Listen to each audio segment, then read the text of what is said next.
Sige, medyo pataas may fishing rod. Tanggal.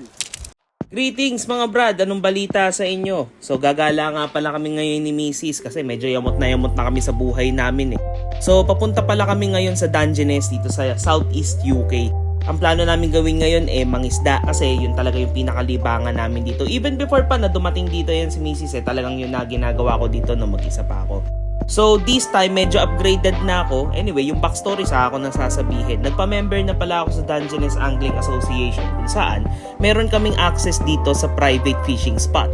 Isa nga pala sa benepisyo ng pagiging member dito is meron kaming sarili naming susi. Kita nyo naman, ayan, gated yung pagpasok. So wala masyadong makakapasok unless member ka din. Medyo familiar na ako dito sa lugar pero ito yung first time ko talaga na magkaroon ng proper fishing trip. Kumpara kasi noon medyo tinitingnan pa lang namin kung paano ba magiging sistema. Ngayon na dalawa na kami mag-asawa na gumagawa nito. Dati kasi mga katrabaho ko lang yung mga kasama ko. Nag-invest nga pala kami ni Mrs. ng aming mga camping gears na gagamitin para sa fishing namin. So para rin kasi sa comfort and safety namin to. Mabato nga pala yung mga beach dito sa UK so medyo mahirap talagang hilahin lalo na pag mabigat yung dala mo. Kaya kita mo yung Mrs. ko kung ano lang naman yung dala, 2 pirasong bag lang, magaan pa yan. Siya pa yung may gana magreklamo. Hoy, ang bigat niyan, no? Anyway, ito nga pala yung spot namin. Sabi ko nga sa inyo, di ba, dulo ng kawalan yan. And the moment of truth, ang pagtatayo ng tent. Madali lang naman itayo tong tent namin kasi di bomba lang. Ang problema, yung kasama kong dapat natutulong sa akin, pa-cellphone lang doon at nakaupo lang. Nanonood lang sa akin yan, kala nyo ba may ginagawa? Tong tent namin na to, isa lang ang kwarto, pero enough naman na siya para sa aming dalawa. Nung walang ginagawa, ito na nga, naghahangin na nga, oh. Anyway, unlike na ibang tent na parang stick yung ginagamit para itayo, eto di hangin lang. Pero medyo nakakapagod pa din. Char. At ayun na nga, after 752 minutes of complaints and everything, naitayo na din namin. Shanan! Ito na nga talaga yung totoong trabaho ko dito. So, after naming maitayo yan, ito talaga yung ginagawa ko. Ako nag-aayos ng interior niyan, kumbaga. Nakikita nyo naman, inayos ko yung pinakang pintuan at syempre, bubombahin din ang kama kasi pag walang kama, masakit sa likod yan dahil nga puro bato. At in fairness, hindi madali maghangin yan pero finally, sharan, may kama na kami.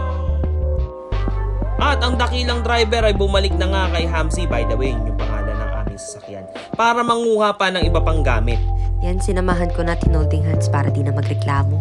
Charlande! Anyway, ito na ang aming tent. Ito na yung final look niya, guys. Dito sa labas, makikita niyo yung tubigan, which is essential sa pagka-camping. Pagpasok nyo naman, makikita nyo camping chairs sa may banda rito. At syempre, pagkain. Hindi pwedeng mawalan ng pagkain sa pagka-camping. With sinaing pa yan, kita nyo naman.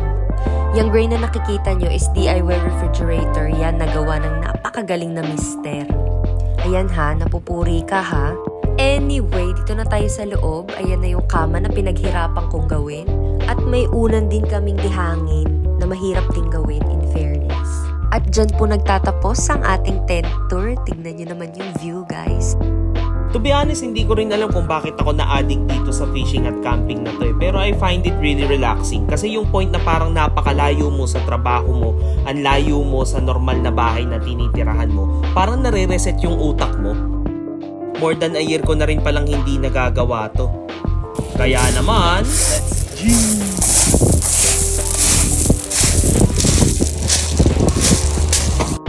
Kumagat na ang dilim, simula na ng bakbakan. Ayan, ipinato ko na yung unang fishing rod. Basagan na po ng balikat ito, ladies and gentlemen.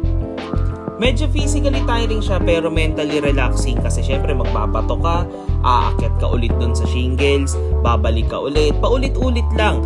Pero kanya-kanyang trip lang yan eh. Masaya kasi para sa akin to dahil yung sense of accomplishment kapag ka ako'y nakakahuli ng isda. Ang laki! Ang laki na, no?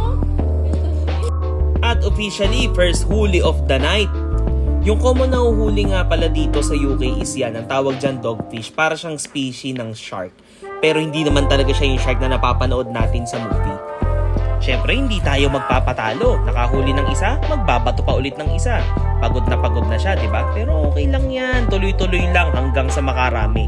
And yes po, opo, nakikita nyo naman, humuli din ako ng isda, guys. Medyo hirap lang ako kasi mabigat talaga yung fishing rod honestly at mahaba yung linya at sa dulo ng linya may 3. Yes, 3 isda po yan na nakakabit kaya naman yung balikat ko talaga namang wasak. Pero sa totoo, nung umpisa, hindi ko talaga maintindihan kung anong purpose ng pag-fishing. Kasi sobrang impatient akong tao. At di ko ma-imagine yung sarili ko na nakaupo at nakatitig sa fishing rod habang inaantay na may kumagat na isda. Pero eto ko, nakahuli at sobrang fulfilling niya as in. Matapos ang mahabang bakbakan, ito na nga pala yung huli namin. Medyo nakarami din naman. Okay na siguro yan. Anyway, matutulog na kami. Good night!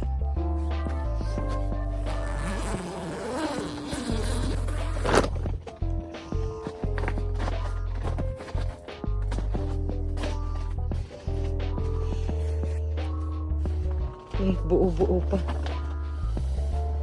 Mainit. Pala yung tsura nito sa ilalim.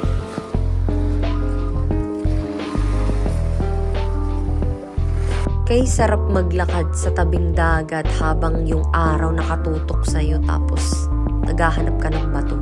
Ayan, may nakita na ng bato. Iniipon ko yan for memories, no? Huwag kayong judger. Tulad nga ng sinabi ng nanay ko nung ako'y nakakabata pa, kung paano ka nagkalat, ganun mo rin liligpitin. At kung paano ko hinila kahapon, ganun ko rin ibabalik ngayon. Ako pa rin yung hirap na hirap, Diyos ko po! At ako pa rin yung nagmadeo pabalik. Oh sige, asan yung lisensya ko? Aba, edi kumuha ka na. Anyway, 1 hour and 45 minutes away to from Central London. So ayan, nakauwi naman kami ng Matiwasay, magliligpit kami. Nakakapagod siya pero very relaxing. That concludes our adventure. Salamat sa panonood. Bye-bye!